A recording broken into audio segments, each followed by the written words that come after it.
Item Number, SCP-001. Object Class, EMBLA. Containment Procedures, SCP-001 is contained on the grounds of Site-0, in Upstate, Redacted. A fence has been constructed around the perimeter of SCP-001's observed effects. In addition to Site-0's security, no fewer than 5 armed guards are to be present at all times to prevent unauthorized entry. The adjoining physics laboratory will be manned at all hours, studying any anomalies. A small metal plaque bearing an inscription will be maintained in good condition. Any damage is to be immediately reported to maintenance. Description: SCP-001 is a circular gravel path in a wooded area. When traveled in a counterclockwise direction, the trail is continuously uphill, even after reaching the original point. When traveled in a clockwise direction, the trail shows the same amount of uphill and downhill travel, as expected.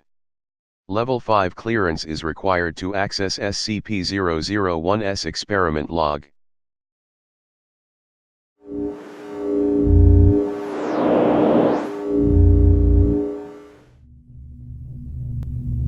If you're reading this, then congratulations. One of us has died. Something killed one of us. A monster, perhaps. Or a rival from GOC. Or maybe we just got too close to the flame like Aaron. Not old age, of course. We took care of that, didn't we?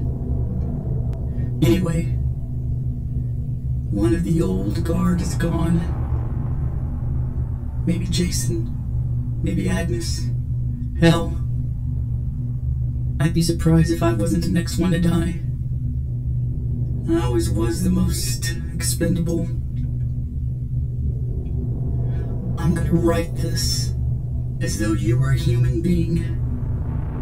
It will be the last time anyone extends you the courtesy. So I hope you appreciate it. Whoever you are, whatever you did before, you must have been high-ranking when you were pulled into this. You must have noticed the discrepancies, the inconsistencies. I don't know how much you've been told already, or how much you've pieced together. The crux of the matter is this. The retrievals and recoveries of SCP objects are staged, or made up whole cloth. We have never discovered an SCP in the entire history of the Foundation. I should start from the beginning. Let me tell you a story. Aaron Siegel was a physicist studying at Cornell in 1891. He was a truly gifted individual and had his life taken a different path. I believe his name would be there with Edison, Einstein, and Hawkins. I knew him very well. He was, and may still be, my brother. He was also an avid amateur naturalist and enjoyed hiking through the woods. One day, while visiting our family home in Essex County, he came across a gravel path, decided to follow it for a time, and noticed that it kept climbing uphill for longer than it should have. It should have taken him above the nearby hills. Instead, he found himself back where he started, without a foot of downward travel. Another man would have assumed his senses were faulty and left. Aaron, however, was a stubborn man. He investigated further. He found the path did not conform to pure geometry of Euclid. He found something abhorrent to the nature of straight lines. He studied it. The equations he derived are part of the file you've received. You'll learn them by heart eventually. He built a small shack nearby which served as his makeshift laboratory. His first experiments produced a key capable of opening any lock. now contained as SCP-005. He brought in others. As his brother, I was one of the first he contacted. I was a medical student at Harvard at the time. I initially thought he was mad, but when he showed me the path, the key, I had to learn more. There were others with us, our friends and colleagues. Most are gone now. But we were the core. We created the Foundation from around ourselves. In the beginning, it was just about discovery, about finding the things we could. We had such high hopes, and such plans. We were going to change the world. We were going to save it from itself. We could feed the hungry, shelter the homeless, heal the sick and dying. Thomas Carter found us money. We were none the poor of us, but we ran through our fortunes quickly. Thomas used his connection on Wall Street and in Washington to fund us. He showed them the least of what we could do and promised heaven against the threat of hell. Agnes Peterson, my brother's fiancée, was the administrator. We knew nothing on how to run an organization. We were a herd of cats running to and fro, and she turned us into a foundation, putting us dreamers and madmen to the same yoke. We soon had a facility built, but we were still so secretive. As much as we wanted to shout from the rooftops of what we had found, we were frightened too, that it would be taken from us. We told ourselves it was just for the interim, until we were sure of our footing. We'd show them eventually. We'd show them all. We were careful at first. We made small, inoffensive, or even helpful items. The Fountain of Youth, the bouncing ball, the Civil War statue. We grew more confident, and we started working on humans. The concrete man, he volunteered. Or the man with the abdominal planet. Just a drifter. But we made him into something special, didn't we? It was all so easy.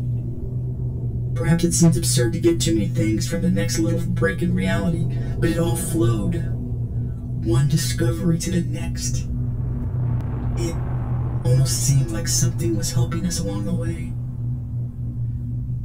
But then things started to go wrong. While he was playing with his equations, Aaron accidentally derived the missing number.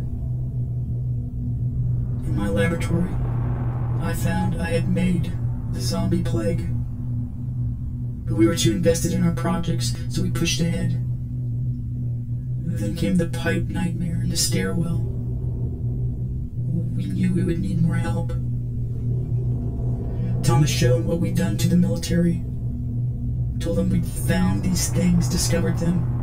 We made up names like Prometheus Labs and the Chaos Insurgency. They gave us funding, personnel. We built up and expanded outward. We repeated the cells in other countries. Some listened, and some didn't. Enough did. We became the international organization. We brought in more researchers, though very few ever suspected we were the source of these items they studied. Sometimes we would arrange for an object to be found by a field team. Sometimes we would simply write the reports. We generated the paperwork. We were the oversight. If we said a thing was, it was. It still is. There are still problems, of course. Jeremy and and Thomas took one of our experiments and ran off with it, creating their ridiculous club. One of our researchers grew mad and started worshipping machines, escaping with enough knowledge to be dangerous. We still deal with the fallout of these splinter groups. So we contained them. We handled them. Couldn't stop. Surely you can see that.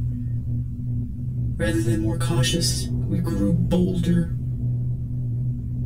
I cut a little boy up and turned him into the flesh that hates. There were reasons. There were always reasons. 231. We created her and her sisters. We took them from orphanages and arranged for what followed. And it was no accident. We knew what we were doing. There was a reason for it once, but I'll be damned if I can remember it now. None of us do. Except maybe my brother. Whatever he is now. We'd keep moving forward. Even after Abel, after the blood pond, after that damnable reptile, we still move forward with our work. What else can we do? Our only hope to survive the events we've set in motion is to understand them better, to learn more. We're on the back of a terrible beast. If we try to jump off now, we'll be crushed underneath. But that's not what frightens me, and it isn't what should frighten you. We've maintained our foothold for over 100 years. The things I really worry about are the anomalies we didn't create. No, I was telling the truth the first time. We didn't discover any of them. But some of them, they aren't our work.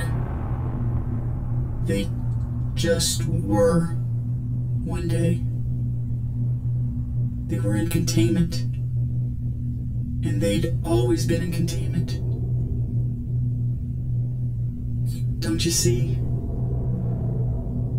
We're not in control anymore. We never were.